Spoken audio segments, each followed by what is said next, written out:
Hey guys, what's going on? It's me, No Arrows.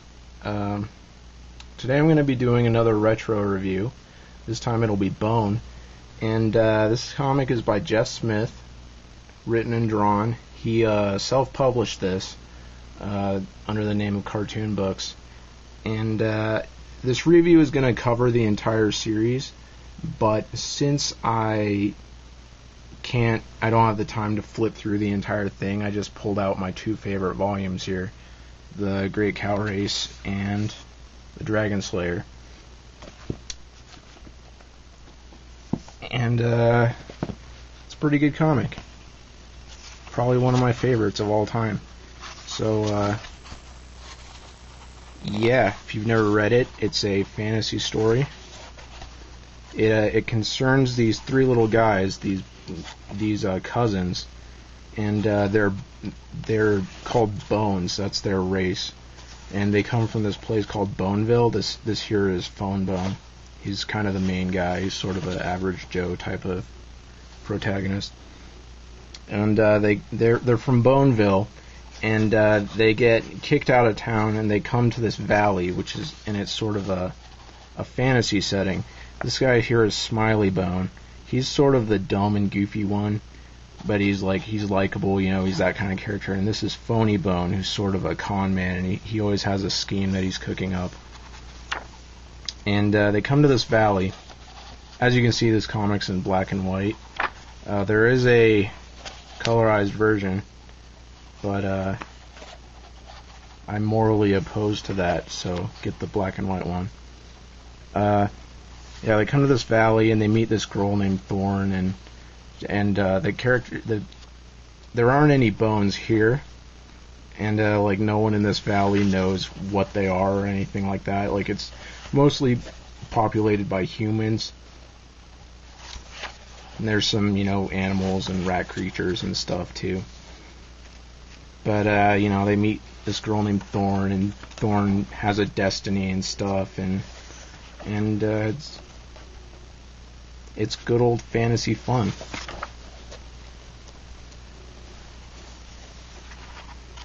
My favorite character is probably Phony, and these two volumes I picked out both revolve around his shenanigans, so god damn it. So that might be why they're my favorites.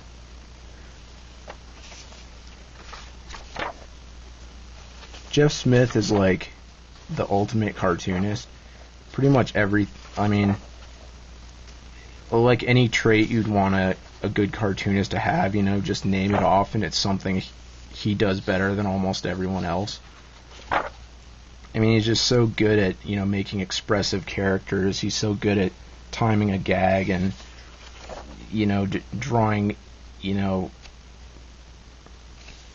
evocative backgrounds. He makes good action,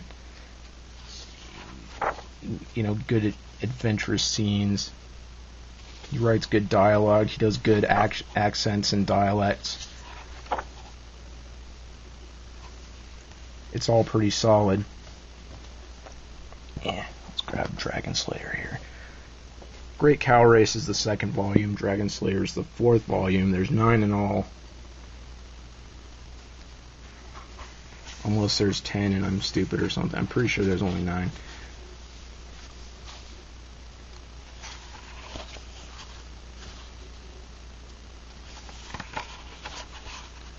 And it's absolutely awesome. It actually was published by Image for a brief while. Only a few issues. Only a few issues, but the comic had a pretty loose schedule. There would be 3 or 4 issues a year, so it was probably at Image for a good 1 or 2 years.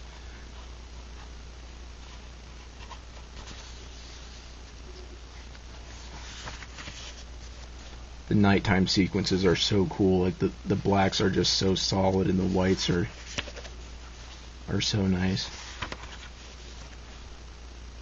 Everything about it is like perfect, dude.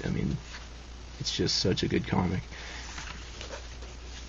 One thing I will say is that it's stronger at the beginning than it is towards the end. But the end. It's so good all the way through that it doesn't even matter. Even like the lesser moments are better than just about anything you'll read. Oh wait, let me go back. I want to show you the hooded one. This is the villain for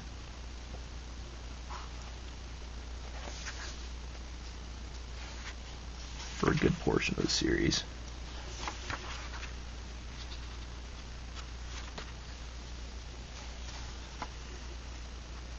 I should actually reread this. It's been so long. He has a good sense of scale too. I mean, Bone Bone looks super huge here, looming over this mountain. Just pretty much everything. I mean, this was one of the only comics that I ever bought just based on ads. Like, there were ads in Wizard, and I just saw them, and I was like, hey, that looks kind of cool. Maybe I'll read that. I mean, I didn't read a write-up or anything about it. I didn't read any info about it. It was just like, hey, that ad looks cool. I'll pick up this comic if I can find it. And it's probably the best thing I've ever bought in that. Probably the only comic I've ever bought based on an ad. And I couldn't have picked out a better one, really.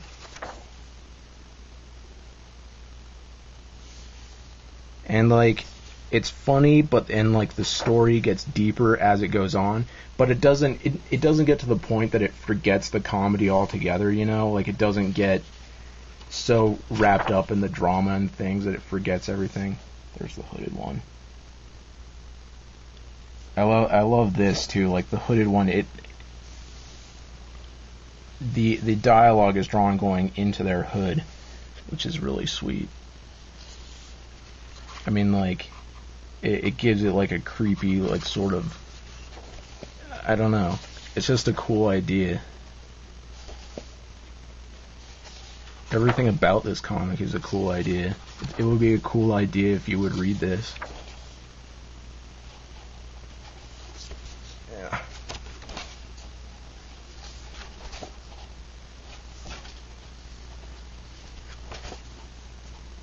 That's Thorn right there.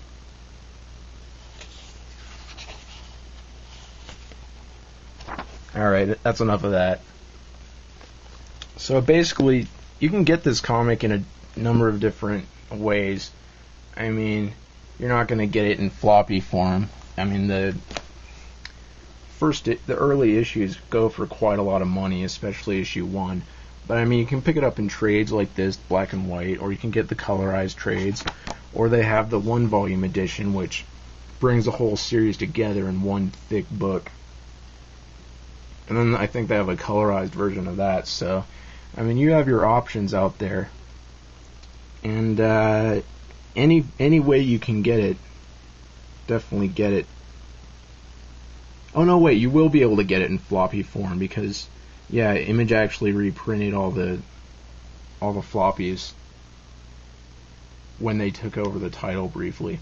So I think they took over like at like number 21. And then they went back and put out, 1 through 20. They just reprinted them. So, yeah, you'll be able to get it in floppy form if you really feel like it, but the trades are worth it. I mean, the trades are going to be cheaper no matter what. Anyways, it's a super good comic. If you love kids' comics, if you love, black and white, this is the defining black and white comic of the 90s. It's the defining kids comic of the 90s. It's, if you love cartoony art, if you love, I think if you love comics in general, you'll get into this. I mean, it's kind of hard not to like. I mean, if you like fantasy, you'll like it. Yeah. That's Grandma Ben. She's also a cool character. All the characters are good. I'm going to give this comic a 10. Just a perfect 10. It's just, I mean, I won't say a perfect 10, but I mean, it's as close to perfect as you can really get with a comic, I think. Just like, and it's self-contained, I mean, just from volume 1 to volume 9, it just all wraps up perfectly. It's a well told story. It's well planned out. You can't really go wrong. Definitely read it. Bone.